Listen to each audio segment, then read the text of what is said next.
मजलिस इत्तेहादुल मुस्लिमीन के गुजरात के सदर मेरे भाई जनाब साबिर कापलीवाला साहब, मंच पर बैठे हुए तमाम मजलिस के अराकीन बल्दिया, सुदुर मोतमदीन, मुहिबान मजलिस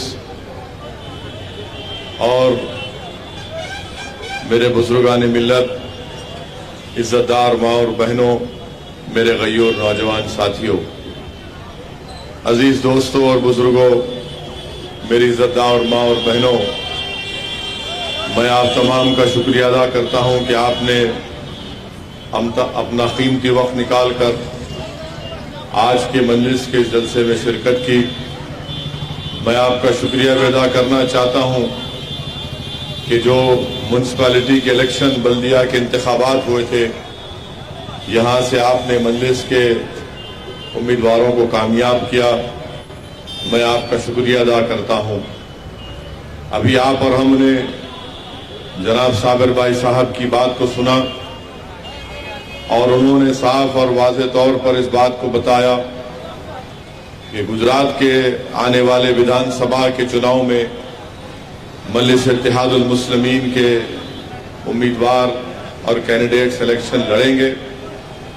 मैं आप तमाम से अपील कर रहा हूं कि आप मुत्तहिदा तौर पर अपने वोट का इस्तेमाल मजलिस के उम्मीदवारों के हक में करिए और ख़ास तौर से जुहापुरा जिस विधानसभा में आता है, वहां पर आप जानते हैं कि कितनी तकालीफ का सामना आपको करना पड़ता है।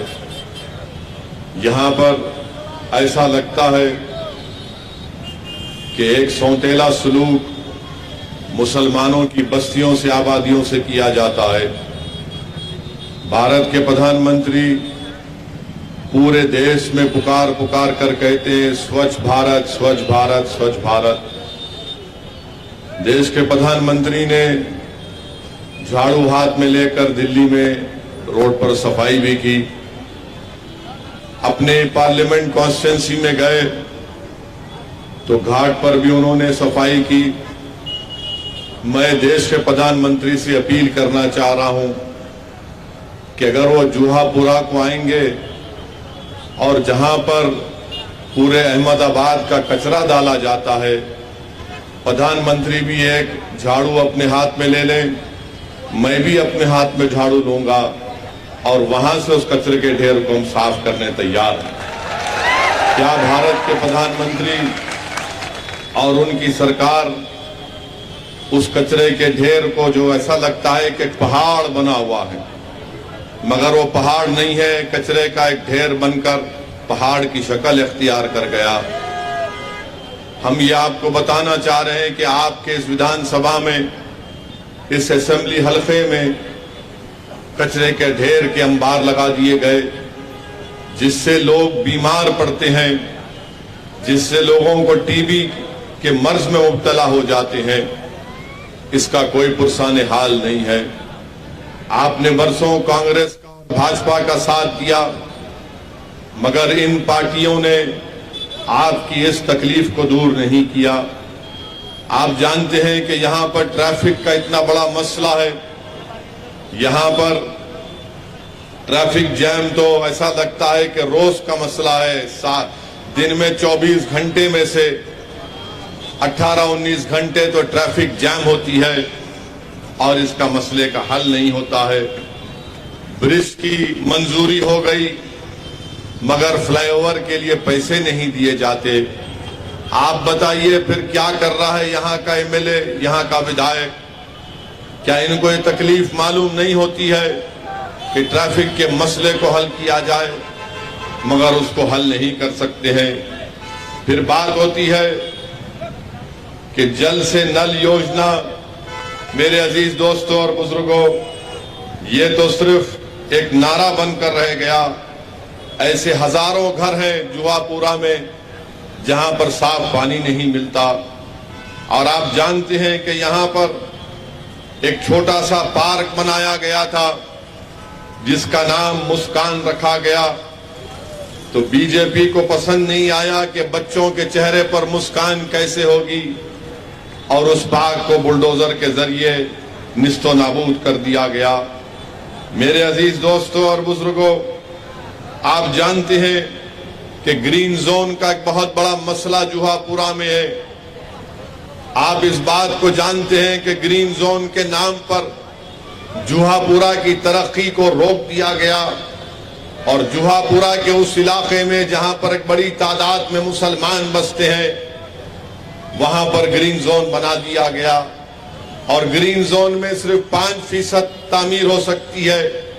अभी हमको हमारे कॉरपोरेटर साहब बता रहे थे कि आज ही के दिन एक बुरी खबर उन्होंने मुझे बताई कि मौलाना हबीब का एक बिल्डिंग थी, आज जाकर उसको डिमोलिश कर दिया गया।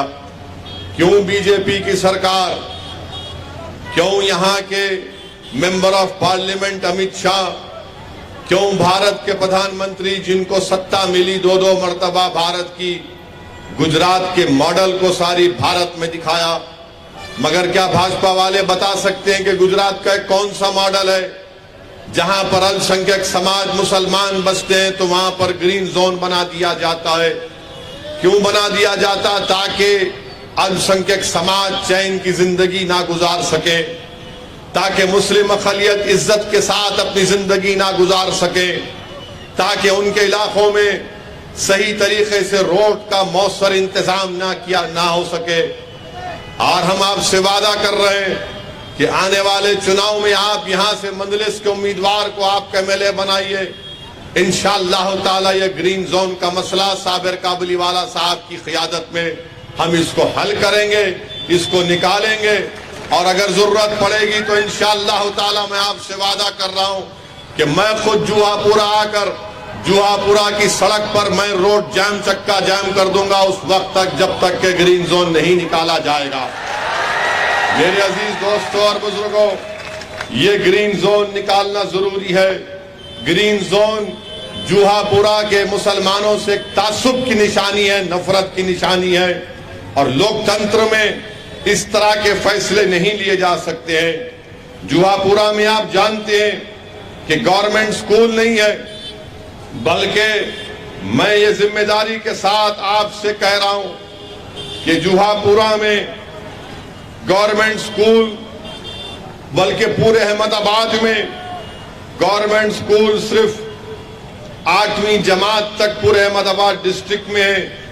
क्यों नहीं सरकार जुहापुरा में गवर्नमेंट स्कूल खोलती है? खोला गया था मगर उसके बाद नहीं खोला गया। क्यों नहीं खोलती है सरकार? जब सारी दुनिया में आप बोलते हैं कि गुजरात में तो पूरा यहां पर जन्नत शद्दाद के नजारे दिखाए जाते हैं। मेरे अजीज दोस्तों और बुजुर्गों, जुहापुरा में गवर्नमेंट के स्कूल खुलवाए जाएंगे, लड़कर खुलवाए जाएंगे और ये स्कूल खुलवाने का काम सिर्फ मंजलिस कर सकती है। आप बताइए कि हम आज एक स्कूल को गए थे, वहां पर हमने देखा, आपको जानकर हैरत होगी कि जो प्राइवेट स्कूल हैं उनके जो नॉर्म्स हैं वो नॉर्म्स इस तरह से बना दिए गए कि कोई स्कूल ही ना खोले प्राइवेट स्कूल, यानी 3000 स्क्वायर गज जमीन उसको दिखाना पड़ता है। और जो फायर नॉर्म्स बनाए गए प्राइवेट स्कूल के लिए वो कोई इंडस्ट्री के फायर नॉर्म स्कूल के लिए दे दिए गए। ये क्यों बनाए जा रहे हैं इस तरह के कानून? ताकि कोई मुसलमान आगे बढ़कर प्राइवेट स्कूल भी ना खोल सके और हम अपने बच्चों को इल्म के जेवर से आरास्ता ना कर सके। आप जानते हैं कि जुहापुरा में हमारे बच्चियों के लिए डिग्री कॉलेज का इंतजाम नहीं है, जिसकी वजह से हमारी बेटियां तालीम को तर्क कर देती हैं, या फिर अगर डिग्री कॉलेज के तालीम के उसूल के लिए उनको कहीं जाना पड़ता तो बहुत दूर दूर जाना पड़ता है। मैं आपसे वादा कर रहा हूं कि यहां से आप मंजलिस के विधायक को मुंतखब करिए। इंशाअल्लाह ताला हम हुकूमत से लड़कर यहां पर बच्चियों के लिए डिग्री कॉलेज का क़याम में लाएंगे इंशाअल्लाह ताला। अफसोस की बात है कि हॉस्टल भी नहीं है जुहापुरा में। कहां गया हॉस्टल? इतने पैसे जो लिए जाते हैं टैक्स का कहां पर चला जाता है? तो तालीम के मैदान में, बुनियादी सहूलतों के मैदान में, ट्रैफिक के इंतजाम के लिए ये ऐसे 3 अहम और ग्रीन जोन, ये 4 अहम मसाइल हैं जुहापुरा में मैं आपसे वादा कर रहा हूं कि आप मजलिस इत्तेहादुल मुस्लिमीन के हक में आने वाले असेंबली के चुनाव में वोट दें। और यहाँ के मेंबर ऑफ पार्लियामेंट तो देश के होम मिनिस्टर जनाब अमित शाह हैं। अमित शाह हैदराबाद को जब कभी भी आते अपने भाषण में मेरा 2 मरतबा नाम लिए उनको चैन से रात में नींद नहीं आती। हर बार अमित शाह आकर मेरा नाम लेते हैं कि ओवैसी की वजह से ऐसा हो रहा है। अमित शाह साहब ये बताइए कि आपने जब यहाँ के एमपी बने आपने जुहापुरा में कितने काम करवाए अपने एमपी फंड से, बताओ आप। क्या आपने यहाँ पर पीने के पानी का इंतजाम किया? क्या आपने यहाँ पर अल्पसंख्यक समाज के लिए अपने एमपी फंड से कोई स्कूल की बिल्डिंग को तामीर करवाया? क्या आपने अपनी सरकार से बोलकर जुहापुरा में कब्रिस्तान की जमीन दिलवाई कि कब्रिस्तान की जमीन भी नहीं है? मेरे अजीज दोस्तों और बुजुर्गों, मैं आपको बताने के लिए कह रहा हूं कि हैदराबाद की पार्लियामेंट का मैं रुकने पार्लियामान हूं और हैदराबाद की आवाम ने मुझे वोट डालकर कामयाब किया। मेरे पार्लियामेंट की सेगमेंट में एक विधानसभा है, असेंबली का हल्का है, उसका नाम है कारवान। मैंने 5 महीने पहले, हमारे 7 एमएलए हैं विधानसभा में, कोई मंत्री नहीं है, मगर इसके बावजूद भी मेरी नुमाइंदगी पर 290 करोड़ की लागत से एक सीवरेज की लाइन वहां पर डाली जा रही है कारवान असेंबली हल्के में। मजलिस पर इल्जाम लगाते हैं कि मजलिस सिर्फ जज्बाती बातें करती है। हाँ, हम तकरीर जरूर करते हैं, मगर जब तकरीर करते हैं तो उसके अल्फाज को अमली जामेनामा पहनाते भी हैं। उसी कारवान के असेंबली हल्के में गोलकुंडा एक तारीखी इलाका है। उस गोलकुंडा के इलाके में मैंने अपने एमपी फंड से बच्चियों की डिग्री कॉलेज और जूनियर कॉलेज के लिए मैंने एमपी फंड से 10 करोड़ की लागत से एक आलीशान बिल्डिंग बनाई। आप आकर देख सकते हैं गोलकुंडा के इलाके में ये काम हो सकता है। मेरे भाई, अगर आप मजलिस का साथ देंगे तो इंशाअल्लाह ताला ये काम करवाए जा सकते हैं। शर्त यह है कि आप मुत्तहिद हो जाएं और यकीनन मजलिस की कामयाबी को रोकने के लिए बहुत से लोग खड़े हो जाएंगे ताकि आपके इत्तेहाद को कमजोर किया जाए। मेरे अजीज दोस्तों और बुजुर्गों, अहमदाबाद के म्युनिसिपल कॉरपोरेशन ने कई फैसले, गलत फैसले लिए कि नहीं गोश्त की मंडी, चिकन की मंडी नहीं को खोलना चाहिए। अरे आप होते कौन है? कौन डिक्टेट करेगा? कौन खाएगा? कौन क्या पिएगा? बाज ऐसे वेजिटेरियन भी हैं जो गोश्त नहीं खाते घर में, मगर बाहर जाकर खाते हैं ना। अच्छा, यहां से हम जाएंगे जलसे के बाद, ये आपका जो मैजिक चिकन ढाबा है, कितने लोग बैठकर चिकन खाते वहां पर? घर में नहीं खाते, वहां जाकर खाते हैं वेजिटेरियन। मगर अहमदाबाद म्युनिसिपल कॉरपोरेशन बोलती नहीं, तुम गोश्त की मंडी नहीं लगाएंगे, तुम अंडे की मंडी नहीं लगाएंगे। अरे आपको नहीं खाना है तो मत खाओ, गरीब का रोजगार है, वो गरीब का पेट पलता है, तो आप उसको नौकरी तो दिलाओ, नौकरी दे दो उसको गवर्नमेंट की। मगर नौकरी नहीं देंगे और बोलेंगे नहीं तू गोश्त की मंडी नहीं लगाएगा, अंडे की मंडी नहीं लगाएगा। तो ये एक अजीब मिसाल, एक मिजाज बन चुका है। मेरे अजीज दोस्तों और बुजुर्गों, आप जानते हैं कि यही हाल यहां पर बहुत से मसाइल हैं, तकालीफ हैं।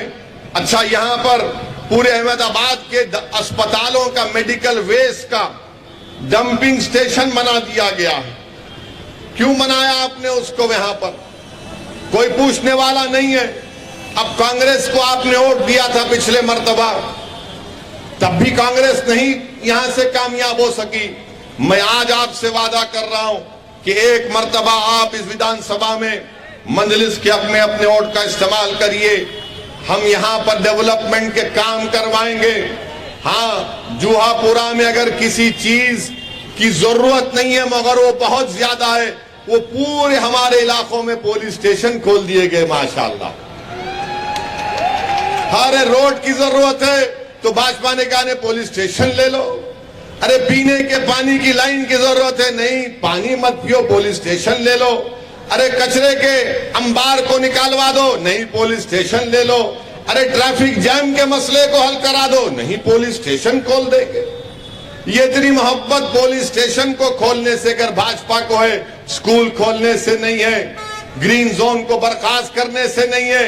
वो ये चाहते हैं कि मियाँ जी पर कंट्रोल किया जाए। याद रखो, अब मियाँ जी पर कंट्रोल नहीं हो सकेगा। ये देश मेरा है, गुजरात भी मेरा है। आप सिर्फ पुलिस स्टेशन से हमारे जज्बात को कंट्रोल नहीं कर सकते।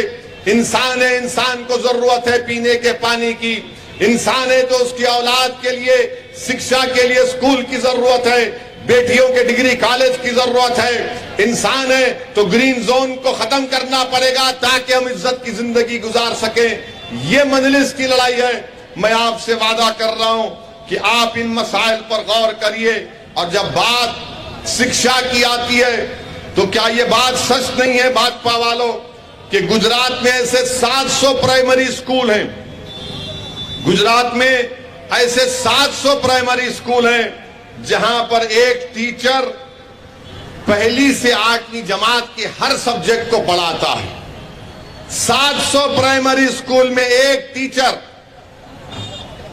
पहली से फर्स्ट से 8 क्लास तक पढ़ाता है। क्या पढ़ाता होगा वो बेचारा? एक टीचर यानी एक अनार 100 बीमार के बराबर ये मिसाल दी जाती है। तो यहां पर गुजरात के स्कूलों में नजर आता है कौन सा डेवलपमेंट किया गया जुहापुरा में।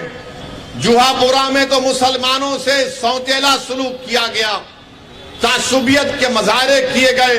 मुसलमान इलाका है तो नफरत के तौर पर देखा जाता है। मुसलमान इलाका है तो कहा जाता है दुश्मन का इलाका है, वहां पर काम नहीं करवाएंगे। हम आपसे कह रहे हैं कि इन नफरतों को हम तोड़ेंगे, मोहब्बत को जुहापुरा में आम करेंगे, विधानसभा में आम करेंगे। हम ना भाजपा से डरते हैं, ना कांग्रेस की बातों से हमको यकीन करना है। हमको जमहूरियत में, लोकतंत्र में अपने मसाइल को हल करना है। आप खुद सोचिए कि भाजपा की सरकार है, इतने सालों से 28,000 टीचर की वैकेंसी है। 28,000 क्यों नहीं दिए भाजपा वाले? 28,000 टीचर की वैकेंसी है। इम्तिहान तो होता है टीचर की भर्ती का, मगर खुद भाजपा वाले पेपर को लीक कर देते हैं और एग्जाम कैंसिल हो जाता है। यह काम होता है। नौकरी देना मकसद नहीं है, पेपर को लीक कर देते हैं, उसके बाद बोलते हैं पेपर लीक हो गया।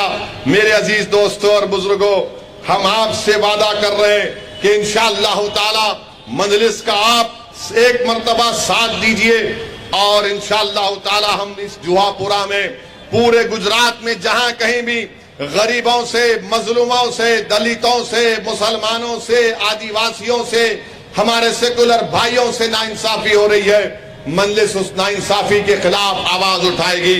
इसीलिए मैं आज आपके दरमियान में खड़े होकर इस बात का ऐलान कर रहा हूं कि इंशाअल्लाह ताला जमालपुर खेड़िया विधानसभा से मजलिस इत्तेहादुल मुस्लिमीन के उम्मीदवार कैंडिडेट इंशाअल्लाह जनाब साबिर काबुलीवाला साहब होंगे। और मैं उम्मीद करता हूं कि आप इनका साथ देंगे दुआओं से। और मैं आपसे अपील करता हूं कि मैं नारा लगाऊंगा, आप मेरे साथ नारा लगाइए कि नारे तकबीर। और वहीं पर हमने फैसला लिया कि सूरत ईस्ट से इंशाअल्लाह ताला जनाब वसीम कुरैशी साहब हमारे कैंडिडेट होंगे। और वहीं से हमने ये भी फैसला लिया कि दानी लिमड़ा से हमारी बहन इंशाअल्लाह ताला कौशिका परमार मजलिस की कैंडिडेट होंगी। तो मेरी आपसे गुजारिश है कि हम तो ऐलान कर दिए, अब आपकी और इन तमाम उम्मीदवारों की जिम्मेदारी है कि वो अपने अपने विधानसभा में अपना काम शुरू कर दें। हाँ, इस विधानसभा से भी इंशाअल्लाह ताला जल्द से जल्द एक नाम का ऐलान किया जाएगा। आज हमने मीटिंग की हमारे कॉर्पोरेटर से और तीनों से हमने कहा है कि जिस पार्टी जिसको भी टिकट देगी आप उसके कामयाबी के लिए आपको काम करना पड़ेगा। और तीनों ने हमसे वादा किया है कि सर आप असद साहब जिस किसी को कैंडिडेट आप बनाएंगे हम पूरी मेहनत करेंगे कि यहां से मजलिस का एमएलए मुंतखब होकर आए। मैं इनके जज्बे को सलाम करता हूं। मेरी आपसे गुजारिश है मेरे अजीज दोस्तों और बुजुर्गों, ये लड़ाई हमारी हिस्सेदारी की लड़ाई है, ये लड़ाई हमारी सम्मान की लड़ाई है, ये लड़ाई नाइंसाफी को रोकने की लड़ाई, ये लड़ाई हक को हासिल करने की लड़ाई है। आपसे अपील कर रहे हैं कि डरने और घबराने की आपको जरूरत नहीं है। हाँ, मैं जानता हूं कि मेरे इस फैसले के बाद कांग्रेस पार्टी को बड़ी तकलीफ होगी, दूसरी पार्टी को भी बड़ी तकलीफ होगी, मगर आप ये बताइए कि कांग्रेस के 16 एमएलए जीतते हैं और जीतने के बाद नरेंद्र मोदी के गोद में बैठकर चाय पीते हैं, तो उसका जिम्मेदार ओवैसी है क्या? कांग्रेस पार्टी के 16 विधायक भाग जाते हैं, इसका जिम्मेदार कौन है? आप बताइए। इसीलिए आपसे अपील कर रहा हूं कि अपने वोट का सही इस्तेमाल करिए, अपने वोट को जाय होने मत दीजिए। याद रखिए, जमहूरियत में जब तक आप अपने वोट से अपने पसंद के उम्मीदवार को कामयाब नहीं करेंगे, हम अपनी लड़ाई में कामयाब नहीं हो सकते, हम अपनी हिस्सेदारी की बात में कामयाब नहीं हो सकते, हम अपने मसाइल को हल नहीं करवा सकते हैं। मेरे अजीज दोस्तों और बुजुर्गों, भाजपा की सरकार देश में है, गुजरात में है। हम देश के प्रधानमंत्री से जानना चाहते हैं कि देश के प्रधानमंत्री, आपने 2014 में कहा था कि 1 रुपया $1 के बराबर हो जाएगा। भारत के प्रधानमंत्री ने कहा था कि 1 रुपया $1 के बराबर हो जाएगा। देश के प्रधानमंत्री 8 साल में आज डॉलर 81 रुपीस के बराबर हो गया। $1 81 रुपीस के बराबर हो गया। देश के प्रधानमंत्री को बताना पड़ेगा कि 5 साल में 25% रुपया गिर चुका है, 25% रुपया गिर चुका है। और आपको ये जानकर तकलीफ होगी कि रिजर्व बैंक ऑफ इंडिया ने डॉलर को बढ़ने से रोकने के लिए 1 साल में $100 बिलियन उन्होंने खर्चा किए। $100 बिलियन खर्चा करने के बाद भी आज डॉलर 81 रुपीस पर हो चुका है और अनखरीब में 100 रुपये हो जाएगा। देश की इकोनॉमी बर्बादी के दहाने पर चले गई। वो म्यूचुअल फंड जो 20,000 करोड़ रुपये महाना म्यूचुअल फंड होता था, आज वो सिर्फ 6,000 करोड़ महीने में हो गया। वो जो स्टॉक मार्केट तो माशाल्लाह पिट रहा है। FIIs जो $40 बिलियन के थे, ये बेचकर पूरे लोग चले गए। देश के प्रधानमंत्री से आप पूछेंगे, देश के प्रधानमंत्री डॉलर 81 हो गया, तो भाजपा वाले बोलेंगे क्या प्रधानमंत्री ने मुगलों को खत्म नहीं कर दिया? जब पूछेंगे नौकरी नहीं है, तो बीजेपी वाले बोलेंगे नहीं, इसका जिम्मेदार औरंगजेब है, मोदी कहां है? यानी नौजवानों का मुकद्दर बेरोजगारी हो चुका है, नौजवान को रोजगार नहीं मिलता, मगर भाजपा वाले सिर्फ हिंदू मुस्लिम टेंशन की बात करते हैं। मेरे अजीज दोस्तों और बुजुर्गों, GST के नाम पर कारोबार ठप हो चुका है, एक्सपोर्ट्स नहीं हो रहे हैं, एक्सपोर्ट्स बिल्कुल नहीं हो रहे हैं, एक्सपोर्ट्स कम से कम होते जा रहे हैं। इसका जिम्मेदार बीजेपी की गलत इकोनॉमिक पॉलिसीज, जिसकी वजह से आज देश को भुगतना पड़ रहा है। इसीलिए हम आपसे अपील कर रहे हैं कि इन तमाम चीजों को सामने रखकर आप जब विधानसभा असेंबली का इलेक्शन आएगा, अच्छे फैसले लीजिए ताकि आपकी आवाज विधानसभा में जा सके। मेरी इस बात को यकीन करिए कि आप में हम में इतनी ताकत नहीं है कि हम किसी पार्टी को सत्ता में आने से रोक सकते हैं, मगर आप हम में इतनी ताकत है कि हम अपनी इत्तेहाद की ताकत पर अपने पार्टी के नुमाइंदों को विधायक बनाकर गुजरात की विधानसभा में भिजा सकते हैं। लोग आपको बोलेंगे, लोग आपके आके दरमियान में कहेंगे जो आपके इत्तेहाद के दुश्मन है, जो आपकी ताकत के दुश्मन है, जो आपके मसाइल के हल को करवाना नहीं चाहते, जो जूहापुरा में डेवलपमेंट नहीं चाहते, वो आकर बोलेंगे एक मजलिस का जीत कर जाएगा तो क्या होगा। उनसे कह देना कि एक असदुद्दीन ओवैसी ने आकर हमारे दरमियान में खड़े होकर हमसे कहा कि भारत की पार्लियामेंट में मोदी के 306 MP हैं और उन 306 MP के सामने जब मजलिस के 2 दीवानों में से एक आदमी खड़ा हो जाता तो 300 MP पर भारी पड़ जाते भाजपा के। वो मिजाज आपको गुजरात की विधानसभा में मिलेगा इंशाअल्लाह ताला। हम भी गुजरात की विधानसभा में जाएंगे, तो गूंगे, अंधे और बहरे बनकर नहीं बैठेंगे कांग्रेसियों की तरह। हम जिंदगी का सबूत देंगे और जिंदगी का सबूत लड़ने से मिलता है, गूंगे अंधे रहने से जिंदगी का सबूत नहीं मिलता। जिंदगी का सबूत इससे मिलता है कि जिसको आप अपना विधायक एमपी बनाकर भी जाते हैं, वो जाकर लड़े सरकार से। मुख्यमंत्री कोई भी हो, प्रधानमंत्री मोदी भी हो, तो उसके सामने सीना तान कर खड़े होकर कहे कि मैं भी भारत का शहरी हूं। जूहापुरा में बसने वाले मुसलमान हैं मगर इंसान हैं, इनको इंसानों की बस्ती के तौर पर देखने की जरूरत है और यहाँ के मसाइल को, डेवलपमेंट को हल किया जाए। ये आवाज आपको सुनाई देगी गुजरात की विधानसभा में, मगर ये दूसरी पार्टी के लोग आएंगे, वोट लेकर चले जाते हैं, उसके बाद आपके डेवलपमेंट के बारे में कोई बातचीत नहीं करते हैं। तो मेरे अजीज दोस्तों और बुजुर्गों, मजलिस इत्तेहादुल मुस्लिमीन का आप एक मर्तबा साथ दीजिए। आपने अपने वोट से और अपनी दुआओं से यहां से 3 अराकीन बल्दिया को कामयाब किया। आपने बड़ा सही फैसला लिया, मगर डेवलपमेंट करवाना है जूहापुरा का, इस इलाके का डेवलपमेंट करवाना है। इसीलिए आपसे अपील कर रहा हूं कि एक वोट का सही इस्तेमाल करिए। मेरे बारे में बहुत सी बातें बोली जाएंगी, मुझे इसकी फिक्र नहीं है। मेरे खिलाफ जितनी बातें करना है कर लो, मगर मैं मुझसे मोहब्बत करने वालों से, नफरत करने वालों से एक बात कह रहा हूं कि अल्लाह सुब्हानहू तआला जब तक असदुद्दीन ओवैसी को जिंदा रखेगा, मेरी जिंदगी की एक एक सांस जब तक अल्लाह बाकी रखेगा, मैं जालिमों से, उनसे मुकाबला करता रहूंगा।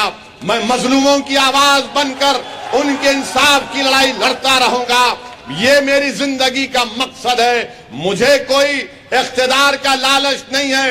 अल्लाह ने मुझे 4 मरतबा एमपी बनाया, अल्लाह ने मुझे 2 मरतबा 4 मीनार के मेले बनाया। अल्लाह का बहुत बड़ा करम है। मगर अल्लाह ने जब मुकाम दिया है, अल्लाह ने जब बोलने की सलाहियत दी है, अल्लाह ने बेशुमार नेमतों से मुझे नवाजा है, तो मैं अल्लाह का शुक्र सिर्फ इस तरीके से अदा कर सकता हूं कि मैं गरीबों और मजलूमों की लड़ाई लड़ूं, मैं मजलूमों के इंसाफ की लड़ाई लड़ूं, मैं आपकी आवाज बनूं, आपकी तकालीफ का जिक्र करूं, आपके आंखों में आंसू को देखकर उसको अपने आंख के आंसू समझ कर लड़ूं, मैं आपकी तकलीफ को अपने सीने में महसूस करूं। ये मजलिस का मकसद है। मेरे अजीज दोस्तों और बुजुर्गों, मेरी आपसे गुजारिश है कि डरने और घबराने की जरूरत नहीं है।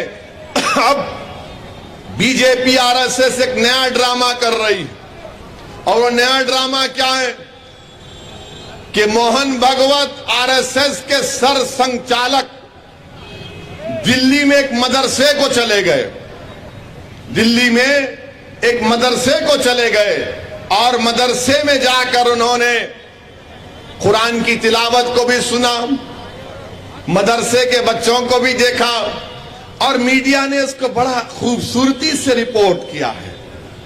ऐसा रिपोर्ट किया है कि मोहन भागवत ने बड़ा एहसान किया मदरसे में जाकर। मैं गुजरात के इस जूहापुरा में खड़े होकर मोहन भागवत साहब से अपील कर रहा हूं, क्या आप बिल्किस बानो से मिलकर उससे कह सकते हैं कि तुझ पर जुल्म हुआ, हम इंसाफ दिलाएंगे? मोहन भागवत, बिल्किस बानो से इंसाफ दिला सकेंगे? उस बच्ची को जिसको उसके पड़ोसियों ने उसका रेप किया, अस्मत रेजी की, बलात्कार किया, जिसकी 3 साल की बेटी का कत्ल कर दिया, जिसकी मां को और दीगर महिलाओं का रेप करके कत्ल कर दिया, उन जालिमों को मोदी बीजेपी की सरकार छोड़ती है।